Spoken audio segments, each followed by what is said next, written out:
Hello and welcome to the H2H Sports Podcast. This is episode number 64. My name's Ismael San Juan. Thank you so much for being here.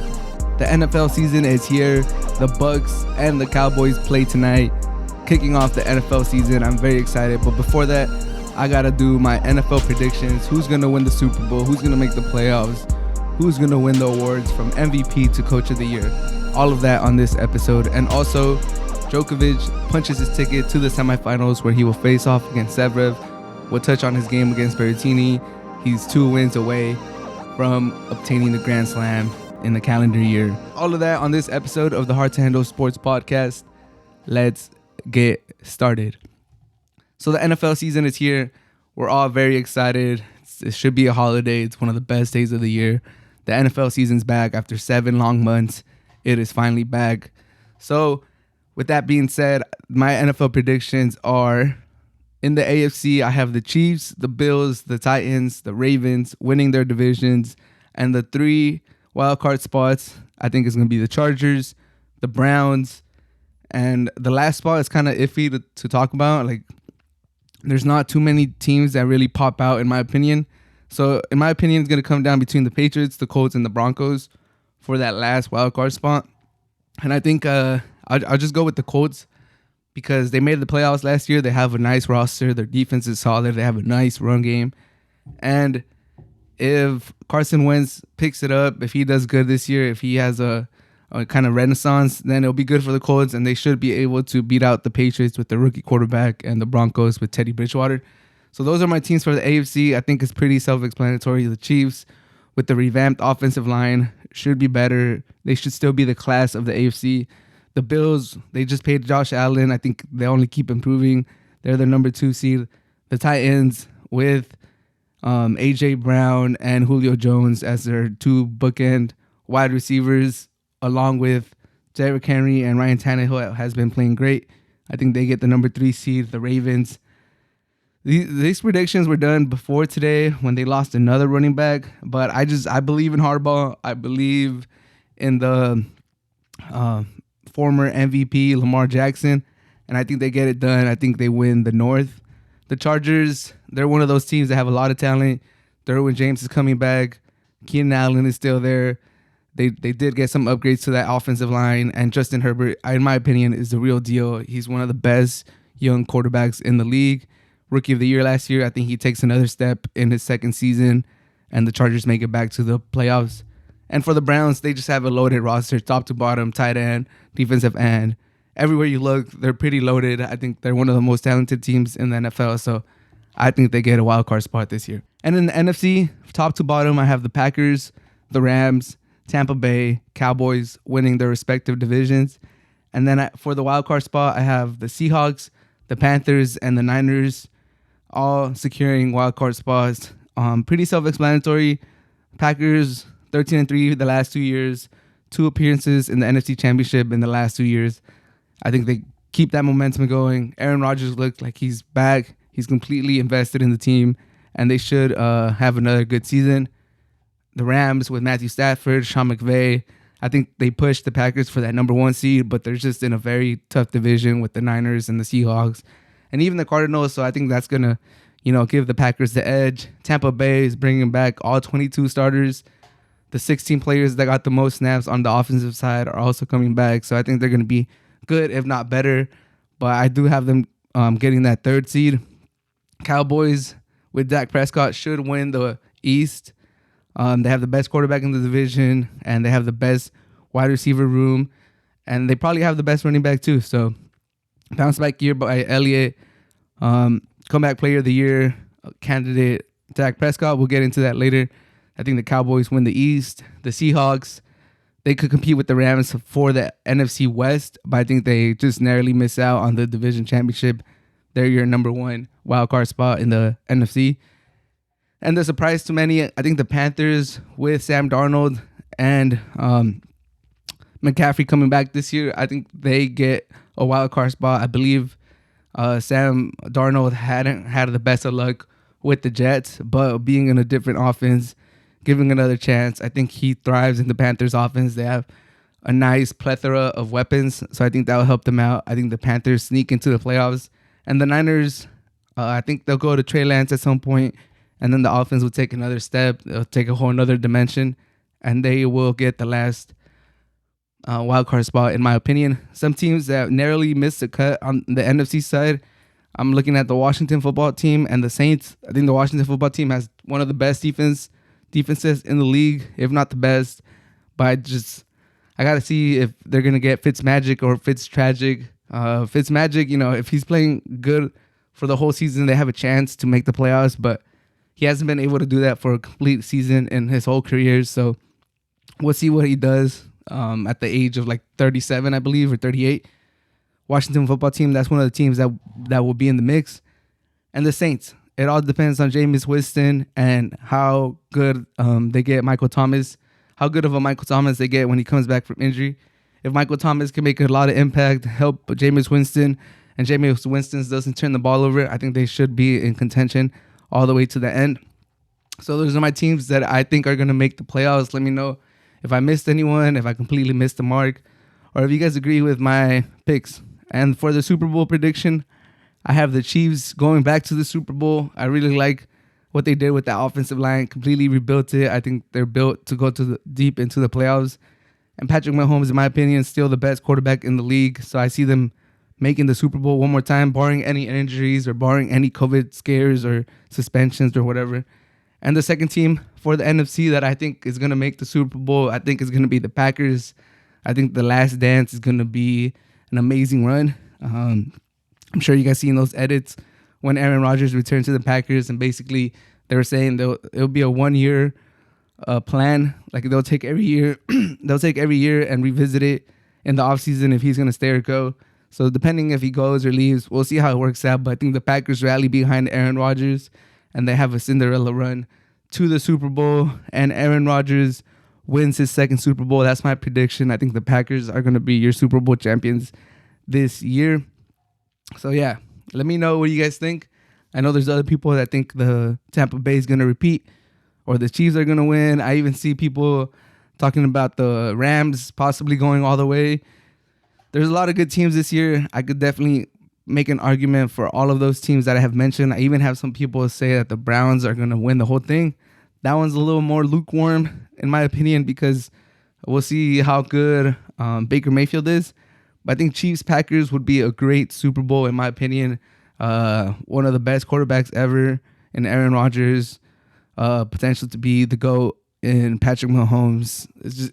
They're two similar quarterbacks that just like to extend the play, make ridiculous throws, just eye-popping plays. Aaron Rodgers versus, the modern-day Aaron Rodgers, Patrick Mahomes is going to be an amazing Super Bowl. I hope it happens. But there's a lot of other matchups that I would be very interested to see too. So I wouldn't be mad if it's not Chiefs versus Packers. But that's my prediction. And now let's get to the awards. For the MVP, I have Patrick Mahomes, I think, behind that offensive line. And, another year with Kelsey and Hill, I think Patrick Mahomes has an amazing year and he wins MVP. Offensive Player of the Year, I have a surprise pick. I think it's going to be Tannehill.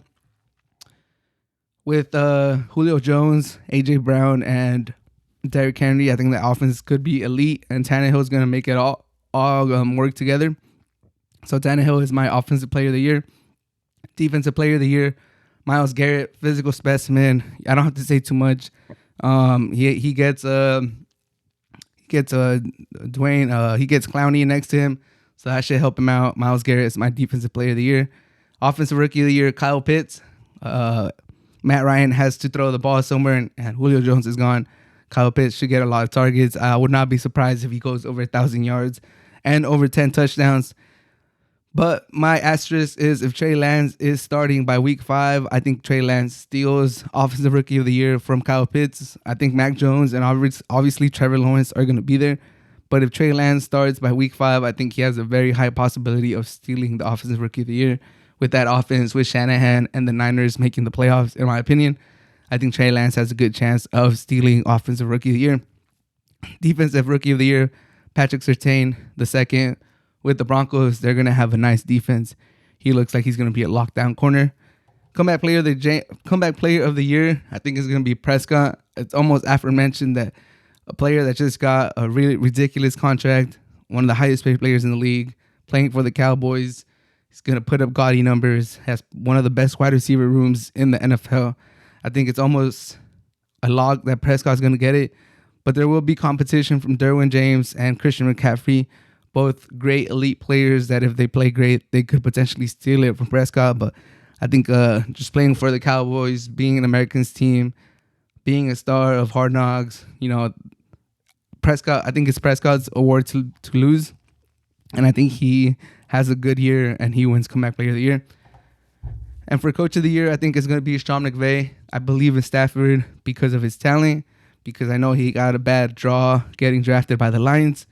And now he gets to play with Sean McVay in that beautiful orchestrated offense in that new stadium. And I think the Rams could go deep into the playoffs.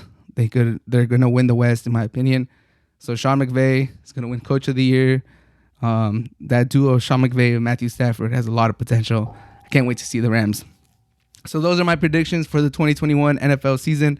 Let me know what you guys think. Am I completely out of my mind? I did have some, not so popular choices. Offensive Player of the Year, Tannehill. I have the Panthers making the playoffs. I have Kyle Pitts winning Offensive Rookie of the Year. So let me know what you guys think. I'm very curious to get a conversation going. Just find out what you guys are thinking. What are you guys thinking right before the NFL season starts? And Djokovic defeats Berrettini in 4 sets. After losing the first set 7-5, he wins the last 3 6-2, 6-2, 6-3, and just looked very dominant. Just looked extremely, extremely dominant. Berrettini, to his credit, looked very good in the first set. But after that, Djokovic took his game to another level and another level and another level, and Berrettini could not keep up. He did have a press conference afterwards where he stated that he felt good. He felt like he was doing the right things in the first set. But like I mentioned, Djokovic just kept raising his level, just kept increasing the quality of play, and Berrettini could not keep up. And he just basically conceded that, you know what, Djokovic is just better than me. He was better than me in the match. He's just a better tennis player than me. And, that must be a punch to the gut to just realize that, damn, like I can't really do anything. My bag is not deep enough to defeat this guy. And I think that's the pressure that Djokovic puts on his opponents. In the third set, they were tied at 1-1. Berrettini had won the first set. Djokovic had won the second set. And Djokovic was just up a break. He was up 2-0 in the third set. But it just felt like Djokovic was running away with it. And the commentators even alluded to that. They were like, this match is tied 1-1. And Djokovic is just up a break in the third set, and it feels like this match is over. It feels like Djokovic just completely stole the whole momentum, just completely ripped Berrettini's heart out. You could tell he doesn't have the best body language. He's not as composed as he was at the beginning. He doesn't have that excitement to him. And I could completely agree. It just felt like, damn, like once Djokovic gets going, it's just very, very hard to get back into the match. And similar to like LeBron James in the playoffs, a lot of people say LeBron James sometimes loses game 1 because it's a feel-out game.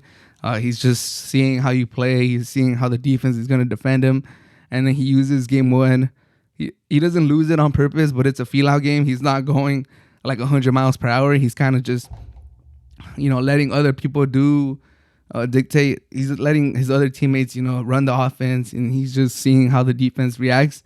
And then he kicks it up into the gear games 2 through 7 or however long the series lasts. And I kind of think Djokovic kind of plays a tennis match in that same fashion. In the first set, obviously he's still trying to win that set, but he's not gearing up to go like full out balls to the wall, just trying to like throw everything, haymakers at his opponent.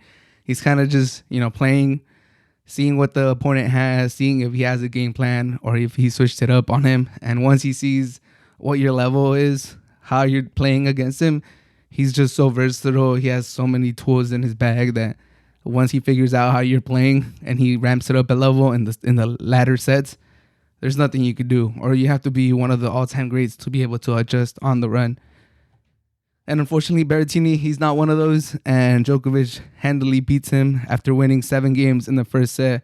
Berrettini won 7 games the rest of the way. So just complete domination by Djokovic once he gets it going. But he plays Zverev next, rematch of the Olympic semifinal. We'll see how this plays out this time. I did predict that Djokovic would lose and would not win the U.S. Open. I thought Zverev was going to be the winner. I thought he was building momentum. He looked good in his semifinal too. He got some breaks against the South African. I'm sorry. But I think it's going to be a good match. I'm very excited to see Zverev versus Djokovic. I think if Zverev is like the last stand, if it's the field versus Djokovic, I know Medvedev is playing great, and people are saying that he has the best chance to beat Djokovic, but Djokovic swiped the floor with him in the Australian Open, so I don't know if his mental game will be there, just knowing that I already got, ran off the court in a previous major. So I think Zverev will have that confidence, knowing that he was down a break, was down a set in the Olympics and came back and won against Djokovic. So he has that confidence. It was pretty recent, so he should still have that swagger, that mojo. And he's playing good. He's playing his best tennis in the world in his career so far, in my opinion. So I think Zverev has a good chance, but Berrettini was supposed to be a tougher challenge. A lot of people were saying Berrettini, Zverev, Medvedev, that's going to be tough for Djokovic to go through. He handily takes care of Berrettini. Now Zverev is up. What do you guys think? I do think Zverev has a decent chance of beating him. Obviously, Djokovic is the favorite, as he should be. Well, crazy statistic that I saw today is that Djokovic this calendar year has lost the first set 9 times at majors, and he's 9-0 in all. So he hasn't lost. Obviously, he hasn't lost because he's won the other ones, but that's just a crazy statistic for him to mount those comebacks. So it just alludes to my point that he kind of treats the first set as a feel out. He's scouting you. He's seeing how you're playing. He's letting you get that false sense of security, that false sense of confidence that you could do it. And then he raises his level a notch or two, and you can't keep up, and game's done like that. But let me know what you guys think. Do you guys think Djokovic is going to complete the Grand Slam? What do you guys think of this game? It was a pretty good game in the first set, and then after that, it was all Djokovic. 2 wins away from completing the Grand Slam. I'm very excited. Either way, it's going to be an amazing outcome. The U.S. Open has been great, a lot of surprises. So I'm very excited to see how this concludes on Friday, semifinal match, and then on Sunday, the final match. Let me know what your predictions, and let me know if you guys think Djokovic will get through Zverev, or if Zverev can pull off the upset. But that should do it for this episode of the H2H Sports Podcast. This is a short episode. I just wanted to get this before the NFL season started. So yeah, NFL predictions and Djokovic. Let me know what you guys think. Continue to subscribe to the podcast and have a great rest of your day. Enjoy football.